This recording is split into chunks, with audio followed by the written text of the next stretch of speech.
It's going to be Echo on the blue side, Occupy Thrones on the red. Some of the bans already coming out here. That's the Kai, the Faramis is taken out by Echo. Occupy Throne so far with a 1-1. Next ban going to come out, it's the carry. So they're focusing on that gold lane option here for Benny Cutie specifically. They just hate Benny. They don't want Benny to play these marksmen, but hey, you're seeing Echo right now. Their bans are like, hey, Maro, we saw what you did up against Araki Hoshi. It was pretty impressive. So we'll respect it now with the Franco ban.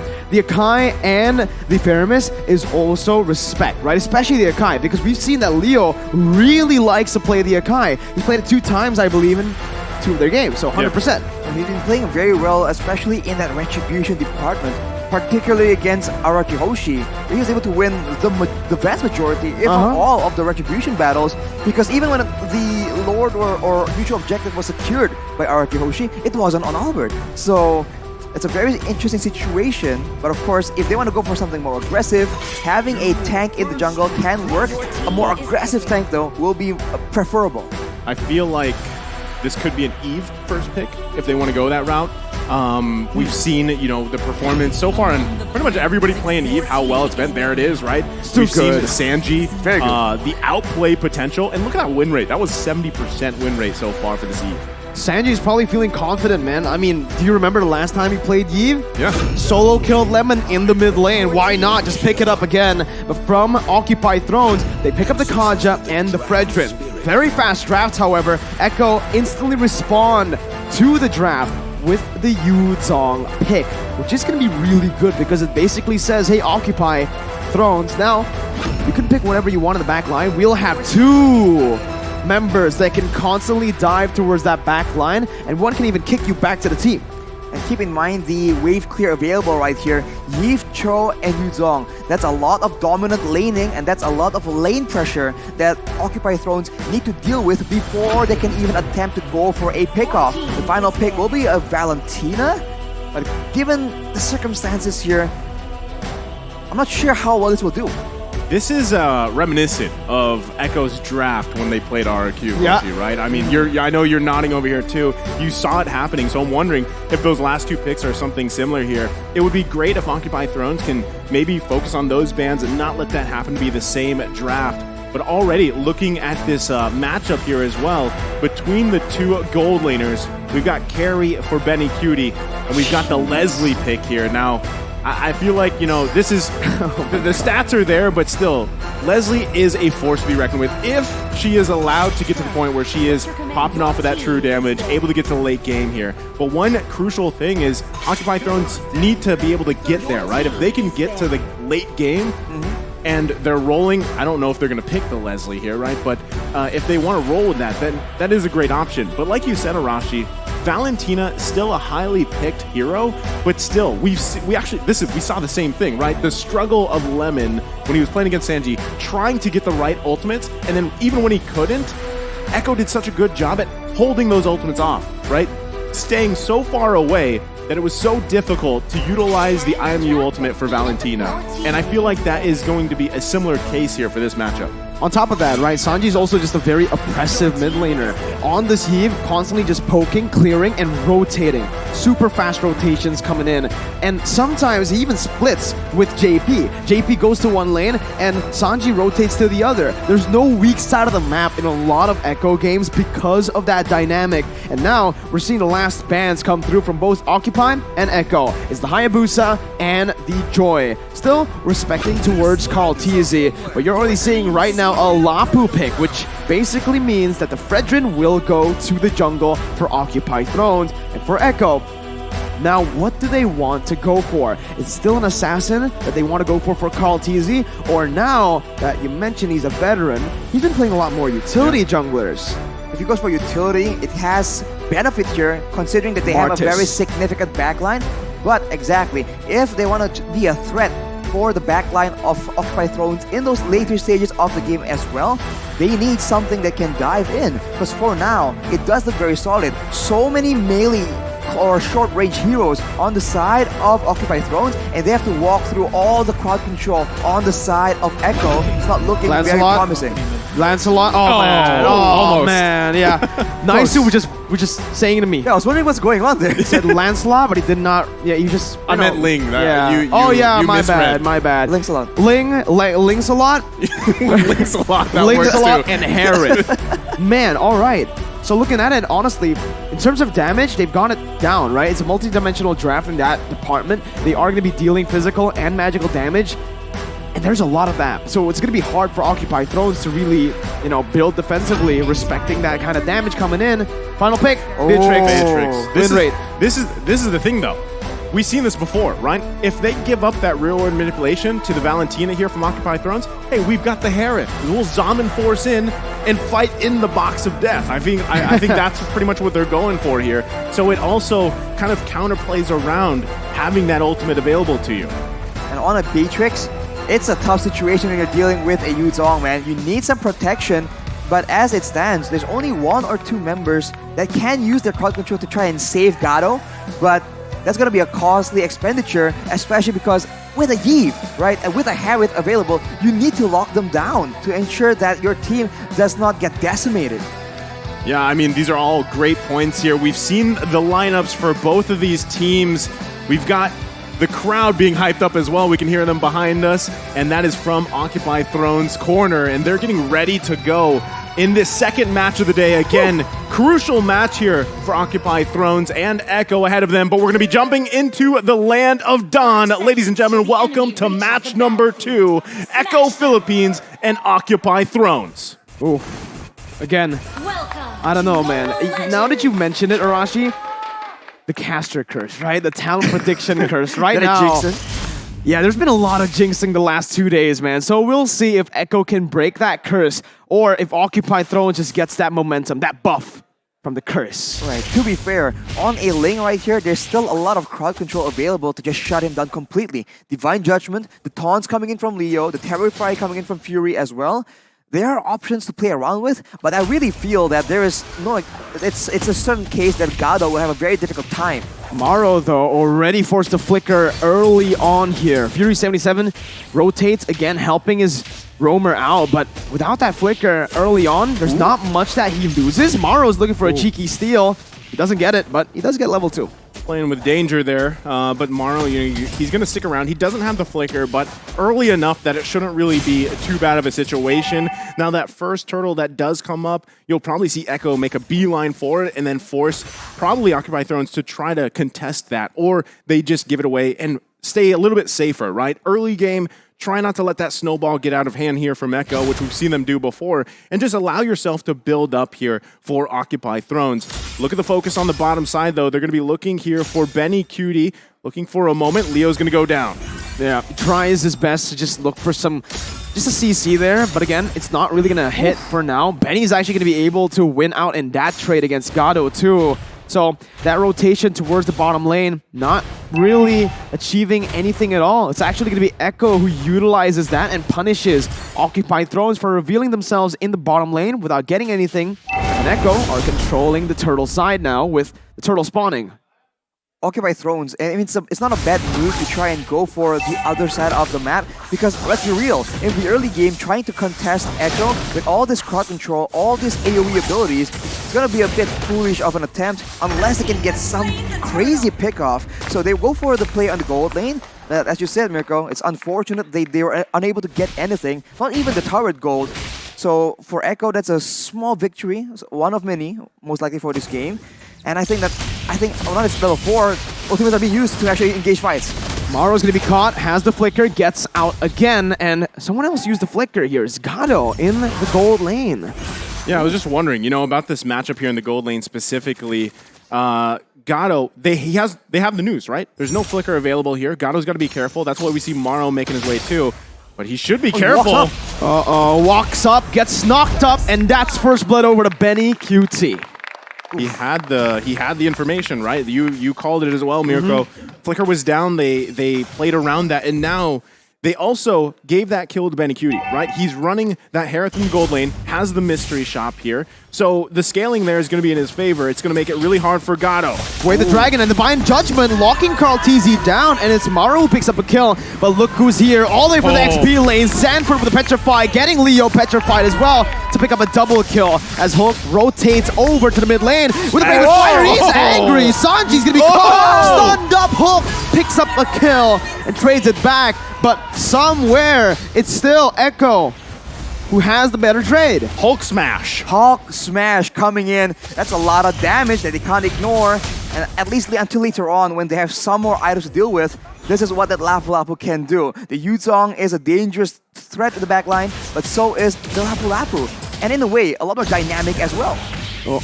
Way the Dragon by Fury77, stealing it away. Just canceling out the engage or the pick potential that JP was looking for. Yeah, I mean, you have to constantly be worried if you are Echo about the Divine Judgment pickoffs, which we've seen Maro do, right? He's going to constantly press that situation in favor for Occupied Thrones. That's the tool they have. They're doing it here. Maro with Divine Judgment, the Flicker. JP does the same, and he brings Gato back. The Spawn Force was popped in, and the Muir's Passion is not enough to take Benny down. It wasn't even enough to take him low. Echo get the turtle too, and it is a disaster for Occupying Thrones. Echo right now controlling the game, 2.3k gold lead. It's a 2v3 outplay on the back of JP, just really identifying who he needs to kick under the turret, and I think that would just benefit them so much. Benny Cutie now 2-0. He has the mystery shop as well, so he'll be scaling a lot quicker than I think Occupy Thrones might expect. And on Harith, that's going to be very difficult because, again, we've mentioned it already, the lack of crowd control from the side of Occupy Thrones will be an issue in that mid game. JP, again, just so lethal on this Cho. Gets the way the Dragon down onto Leo. JP's going to be caught low, but that's going to be called TZ, who jumps in with the Tempest of Blades. Also has the follow-up from the Spawn Force from Benny. Fury77 forced to flicker out, and Echo, it's just Echo everywhere. Maro, though, he's still holding on to the Divine Judgment, but they give it the recall here. That's the thing, right? I mean, I feel like if you're Occupy Thrones, you've already tried a lot here in the bottom side. Gato, unfortunately, is 0-3. He is falling behind in terms of farm and everything else and itemization, so it makes it even harder for him. And that's why you see Echo, right? They know this weak point here, and they're going to keep pressing it until at least they get that tier 1. And that's what we see even JP doing here. But let's take a look at the items on how this is all resulted out for Rashi. Right, I mean, it's such a high-paced game. Benny Cutie at this point has a Feather Heaven and the Divine Glaive, so a lot of damage and a lot of DPS, not just burst damage, but actually he's going to be walking into a bit of a trap, but JP turns it around yet again. With the way the Dragon, but it's going to be Maru who finds the Divine Judgment onto Benny, who's able to actually pop their Spawn Force, looking for a trade. It's just JP who gets taken down in the mid lane. Sanji flickers forward. Hulk's going to be taken down with a basic attack. The fade away from Sanji. I like to call that the athletic flicker, right? Because so we've seen Sanji do that how many times now? He flickers in, gets someone really low, and then it's literally one auto attack for the kill. It's down to the wire with these players, man. It's unfortunate for Occupy Thrones. They get a small victory, but now, without the mid lane turret, Echo can extend their pressure into the jungle. And now it thought that Gato was having a difficult time. Leo will start feeling that pressure as well, but look at the play. JP, again, finding Maro. That's going to be the real world inflation popped in. JP going to be chunked there as Leo jumps in, looking for that red tree. Does not get it. It's still JP. Wow! JP doing everything here, and that is the zoning potential that Echo has. We talk a lot about the range differential. Having a real-world manipulation means that they can do things like this. That's the Tempest of Blades, knocking Maro up. Carl TZ styling here in the game. 9-3 for Echo as Benny actually moves forward. Fury's gonna be taken low, taken down to the mega kill. Sanford jumps in, the way the Dragon is there too, and that's the passive. It's all just fadeaways and pure style from Echo. On the shoulders of Daddy JP, Daddy we're JP. seeing Echo just make play after play here. It's 6.5k now, almost 8 minutes into the game. And this is tough, right? If you're Occupy Thrones, like I was saying, Gato, that gold lane, who you hope that you have available to come online for the late game, is not going to be there anytime soon. BOD just being picked up here 8 minutes in. And keep in mind, Carl TZ He is doing something we've seen before, the killing spree on that Link. So he is out for blood. And Benny Cutie, already a Holy Crystal at 8 minutes? What? That is a lot of damage.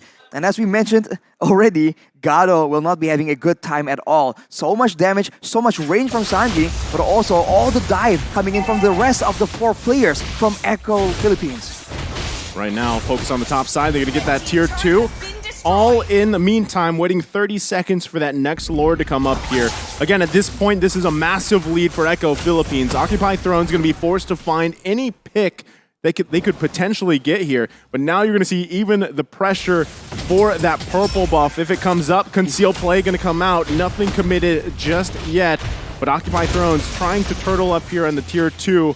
Meanwhile, Echo just trying to buy time for that next Lord, for the first Lord of the game to come up. Again, right? Echo, they got the lead. They're not really going to go for these crazy engages because they don't need to. It's unnecessary, right? They already have control over most of the map right now. They can just constantly be playing around with the Lord, forcing Occupy Thrones to walk out of the base. And when they do so, that 7.4k gold lead speaks for itself.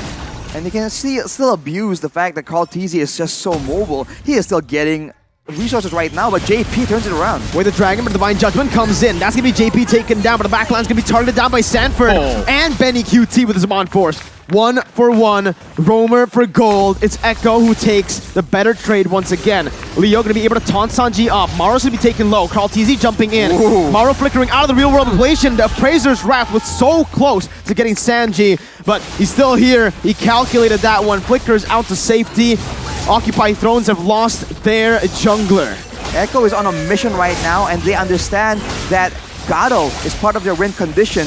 We saw that Sanford was able to actually get on top of multiple members earlier in that fight, but he ignores everyone and heads straight for Gado. That is dedication. That is a man of focus, determination, and sheer will. JP is a man of violence. Oh, but there's another kick. Sanford, they're going to be targeted by Hulk as he smashes towards the back line, but Gado just gets melted down by Carl TZ. What is he supposed to do? He just can't, withstand that damage anymore, man. I mean, 10,000k at this point, right? 10 minutes in. 10,000k, that's a lot of gold. 10,000k, that is a lot of gold. And they're marching, right? I mean, you got to handle this Lord, Occupy Thrones. That's the question. Can they even hold on this long enough? They have so much high ground damage as well coming in from Echo Philippines. And I can't help but feel like Occupy need to play a bit more defensively, but Echo won't let it happen. JP again with an engage, but will be caught. But Sanford finds the Petrify onto 3, the Furious Dive onto 2, and a kill on Gado. Mid lane base are going to be taken down now by Echo as they're looking to end the game. Benny just styling with his Mon Force under the base, under everything. Leo is still not able to find a kill. It's a legendary by Benny, and it's Echo who are still undefeated in groups. They just stomp down, march through the base, understanding that they have all the tools available, and they are rationing their utility so well. They don't waste any spells. There's not a single moment in this high-action, high-paced game where we thought, wow, that was a bit overkill. Everything is rationed to perfection, and Occupy Thrones, man, they just got outclassed. It was 12,000k. 12,000. But jokes aside, Echo disciplined, calm and collected, honestly, like throughout the entirety of the game. And I feel you feel for Gado because the man didn't get to play. He was just, every time he was up, he was ganked. Assassinated. Yeah. And JP. He got daddied. He got daddied. He got daddied. And it's tough because again, when you have, and maybe this doesn't help the situation with the win rate for Beatrix. Man. Oh yeah, not at all. Beatrix, yikes. With the skin, I thought, right? Beatrix's win rate would be good, would be meta. Right now, it's meta. The figurine, though. No, the figurine is still dope, though. We'll have to wait, man. But it's so sad. It's not his fault. What can he do there? There was really no option.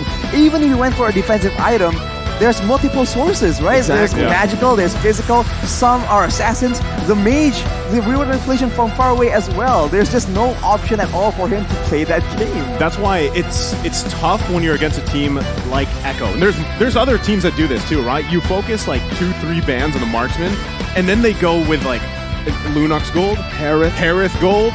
They have these mage kind of niche picks that work out really well. So you end up focusing on those marksman picks, and then you just have a hell of a time anyway because you're going against a mage in the gold lane, and it's just tough, right? And even with Maro, like when he got those divine judgments, unfortunately he was pulling someone to kill the teammate. Like that's the point of how disparity the gold here and the itemization was. But let's take a closer look at the items here, Arashi. Taking a look right, the items, Gato, it's so sad. He only has a Blade of Despair. He wasn't allowed to play that game. He has the second lowest amount of gold in the game. Maro is the one in that position, but he has a Radiant Armor to try and mitigate the poke damage because, of course, Sanji is just so proactive. You're proactive.